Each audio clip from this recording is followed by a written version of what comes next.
Bien, en esta parte nos proponemos empezar a ver cómo hacer para que el perceptrón simple, nuestro primer modelo de neurona, aprenda solo. Que yo le muestre ejemplos y solo encuentre el valor de los pesos sinápticos en última instancia, que es lo que determina cómo se va a comportar esa neurona. Entonces vamos a empezar con un algoritmo intuitivo, algo sencillo.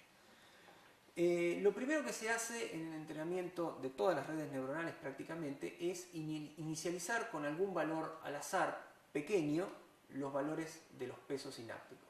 Por ejemplo, yo tiro un número al azar entre menos 0,5 y más 0,5, un número real cualquiera, y le pongo un valor al azar. Ya se van a ir acostumbrando a esto, que en principio parece extraño, pero la idea es que el algoritmo encuentre los valores de peso independientemente de dónde se inicie el algoritmo. Entonces lo que nosotros queremos hacer es mostrarle muchos ejemplos. En el caso que veníamos viendo de la función OR o la función O, nosotros lo que le tenemos que mostrar es muchos casos correctos de cómo funciona esa función OR. O sea que uno se puede imaginar que en un archivo de texto yo voy a tener los dos valores de entrada, x1 y x2. Yo podría pensar que hay x1, x2 y cuál debería ser la salida. Podría tener el caso de que sea verdadero, verdadero, por lo tanto la salida va a tener que ser verdadero. Podría mostrarle otro caso en el cual sea verdadero, falso, para el cual la salida tiene que ser también verdadero. Pero también podría haber algunos casos diferentes que no sean un ejemplo perfecto, sino que tengan algún nivel de variación. Entonces, en este caso, ¿qué se imaginan que tendría que dar como salida de la red? También tendría que dar más 1, ¿no? Porque es otro caso de verdadero, verdadero. Lo mismo si yo tengo menos 0,07, por ejemplo, y menos 1,1. En este caso, la red tendría que dar menos 1, porque son los dos falsos.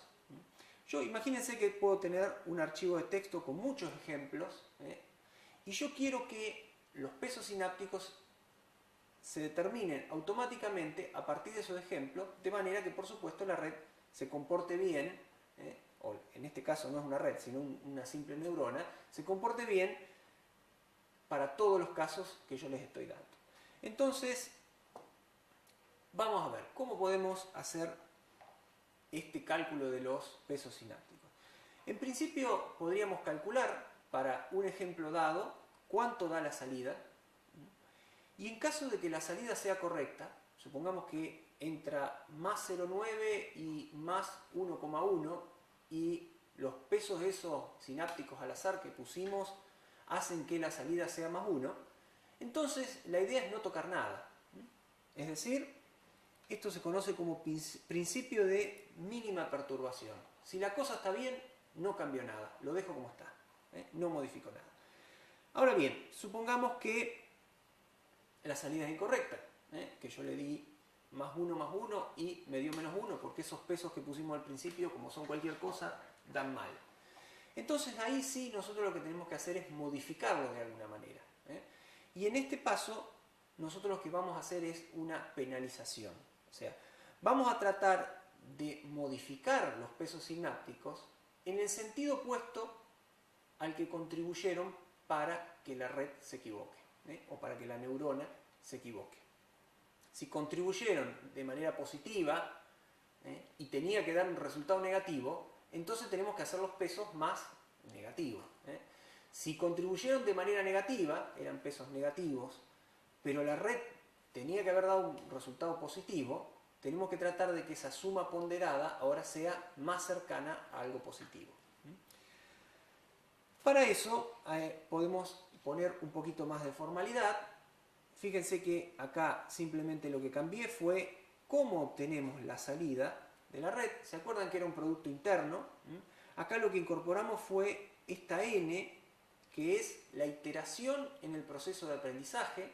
Ustedes lo pueden ver como cada vez que le muestro un ejemplo, se va a dar una iteración en este punto 2 y cada ejemplo va a aprender un poquito más. Entonces esa n indica qué número de iteración tenemos en el proceso de aprendizaje. Para cada iteración está la función no lineal que se aplica sobre el producto interno entre los pesos y las entradas. Habíamos dicho que si la salida de la red neuronal es igual a esta salida es la salida deseada, o sea, la salida que dice en el archivo que es la correcta, entonces no hacíamos ningún tipo de cambio. Dejábamos los pesos sinápticos tal cual están. Para analizar el caso en que haya un error, es decir, que la salida de la red neuronal es distinta de la salida deseada, de la correcta, vamos a suponer como primer ejemplo que todas las entradas son positivas. Esto simplemente con fines didácticos. Por supuesto, las entradas pueden tener cualquier valor, positivo, negativo, cero, el que sea.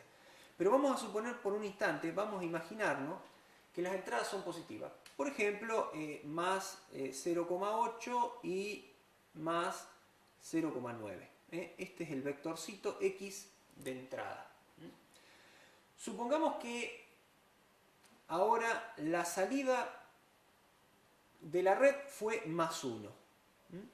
Pero la salida correcta que tendría que haber dado, evidentemente no sería el caso del OR que estábamos analizando antes, la salida correcta debería haber sido menos 1. Eso es lo que me dice el archivo de entrenamiento, ese archivo que nosotros armamos y que dice las características que tiene que dar la salida.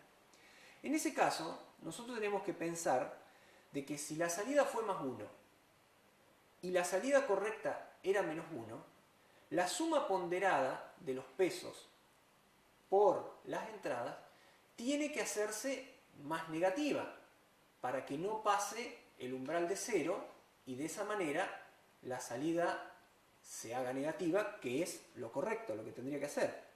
Entonces, la propuesta es, restemos acá a lo que tenía originalmente el valor de los pesos, restemos una proporción de las entradas que entraron. Si las entradas, como habíamos dicho, eran positivas, esta proporción podría ser un valor como por ejemplo 0,1, le vamos a quitar a los pesos 0,1 por ese vector de entrada. O sea que los pesos, supongamos, valían 0,7 y 0,8, van a valer algo menos, lo vamos a estar haciendo más negativo. Y efectivamente vamos a estar contribuyendo a que si vuelve a entrar esa misma entrada, dé un valor más chico o incluso se haga negativo. De la misma manera podemos analizar el caso en que la salida que me da es menos 1, pero la que tendría que haber dado, la correcta, es más 1. Si tendría que haber dado más 1, pero me dio menos 1, yo tengo que hacer que la suma ponderada, los pesos por las entradas, dé un valor más positivo ahora, más grande, de manera que pase por arriba de 0 y el signo, la función signo, me dé más 1.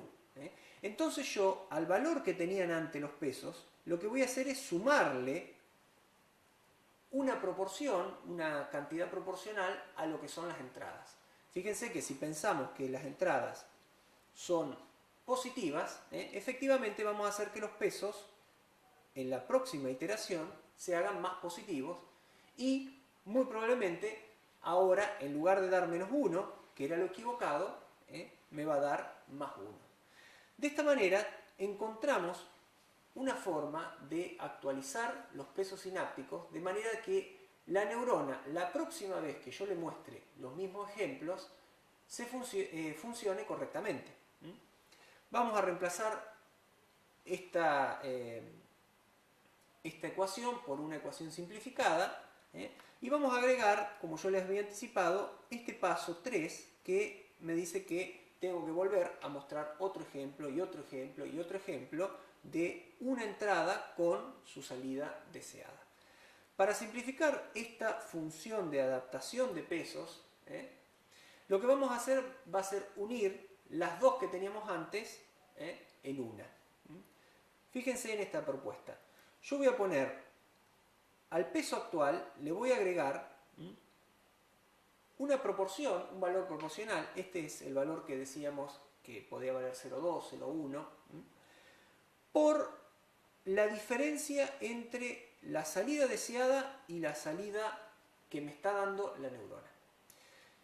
Y eso por la entrada. Fíjense que acá simplificamos todo, porque simplificamos tanto el caso en el cual la salida deseada sea igual a la salida que me está dando la neurona, porque en ese caso, esto que está acá, que sería el error, me daría 0, porque serían iguales, ya sea que las dos sean menos 1 o que las dos sean más 1, me estaría dando 0, y en ese caso, simplemente, el peso sináptico, los pesos sinápticos, quedarían igual que como estaban, no se modificarían. Ahora bien, en el caso en que la salida deseada no sea igual a la salida que me está dando la neurona, esto me puede dar como error más 2, porque puede ser que tenga como salida deseada más 1, pero como salida real menos 1, con lo cual esto da más 2. O en el otro caso, en el que sea al revés, me va a dar menos 2. Este 2 se simplifica con el 2 que pusimos acá abajo,